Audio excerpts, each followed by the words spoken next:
Would you rather be employed as a creepy clown that juggles balls on the street in exchange for coins, have a mother-in-law so awful that she dresses up as a ghoul and scares the shit out of you, or have someone shoot you with an AK-47? Well, save your answers, because the Mexican telenovela María Mercedes was created to give you all the drama and suffering your heart desires, and more. And why is that? Because telenovelas are hell. María Mercedes is a young woman whose mother abandoned her, and whose father is a raging alcoholic that smells like onions and vomit. María is forced to dress up as a horrifying clown and juggle balls for coins so she can raise her siblings, one of which recently got run over by a semi-truck and has a bleeding head. María's fate suddenly changes when she meets Santiago del Olmo, an insane billionaire that looks like if Javier Bardem had a kid with my tío Felipe and then it became a vampire. Santiago del Olmo is dying of a terrible disease because he's an asshole.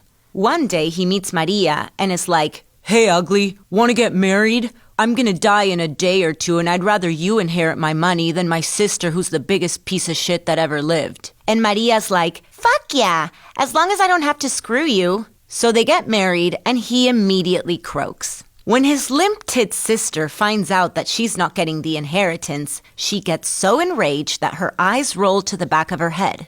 So she begs her schmuck son, Jorge Luis, to marry María and take back her brother's sweet, sweet casheroo. Jorge Luis says no because he's too depressed.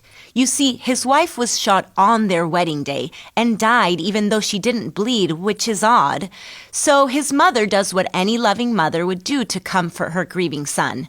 She fakes a heart attack and guilts him into marrying María. When María meets Jorge Luis, she falls insanely in love with him and imagines the two of them smelling fake roses together.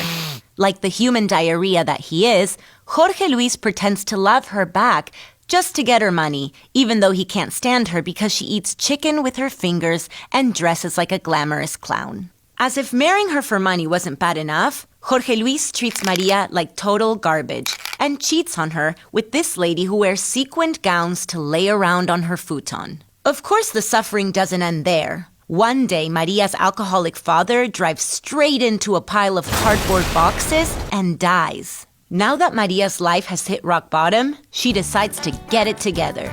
She starts dressing in sexy outfits, she washes her hair, and she drags her husband's lover by her hair for an insanely long amount of time.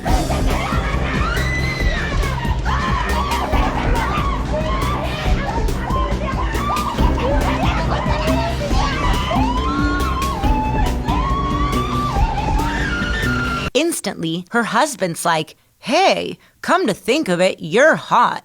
I actually love you."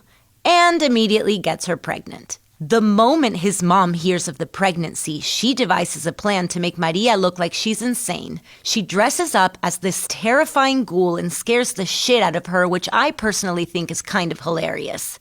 Oh, and then she puts her in an insane asylum. María escapes the asylum and finds her husband, who now actually loves her and wants to be married for realsies. It could all end there and everyone could chill out for a while, except telenovelas are pure hell.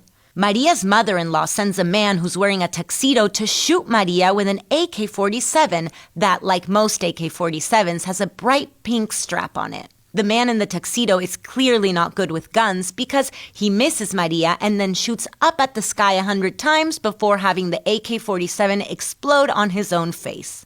Things are finally good now. María gives birth to 2 beautiful twins, and the couple gets married. I guess you could say they lived happily ever after, except they probably didn't, because one of their twins dies right before the wedding. And if you're wondering why it had to end with the death of a child, well, it's because this is a telenovela. The end.